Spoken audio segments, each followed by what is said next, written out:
बात ही एलएनटी की रही।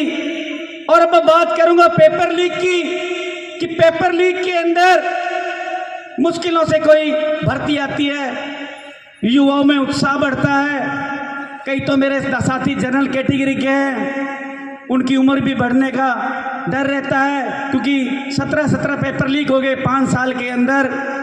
तो साथियों, जब पेपर की सूचना मिलती है माध्यम से, अखबार के माध्यम से, तो उसी समय उसके घर में एक चिंता होती है कि इतने दिन रह गए हैं कोचिंग के लिए, ट्यूशन के लिए, वो व्यवस्था करता है। साथियों, जो इस समय सभा में बैठा है और जहां तक माताएं बहनों तक मेरी आवाज जा रही है, जरा सोचिए वो हादसा आपके साथ भी हुआ होगा कि जब वह व्यक्ति को पता लगता है कि रिट की भर्ती आ गई है, फॉर्म भरने का समय आ गया है, पेपर देने का समय आ गया है, उसमें वो कोचिंग की महंगी फीसें भरता है और उसके बाद वो एक आदमी तैयारी नहीं करता, उसका पिताजी उसके पैसों के लिए प्रबंध करता है, कई बार तो ब्याज पे भी लेके आता है। और इसके साथ में कई बार तो छात्रा जो होती है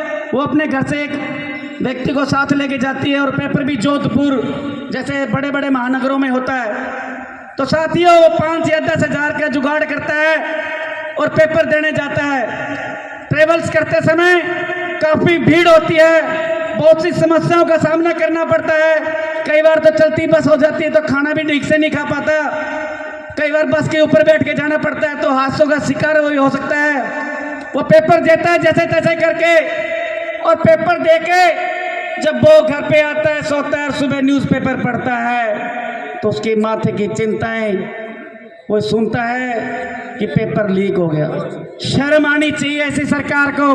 गलती एक बार होती है मशीनरी से, 2 बार गलती होती है, 3 बार गलती होती है, 17 19 बार नहीं होती साथियों। तो ये तो युवाओं की बात थी। कहने को बातें बहुत है साथियों, मैं एक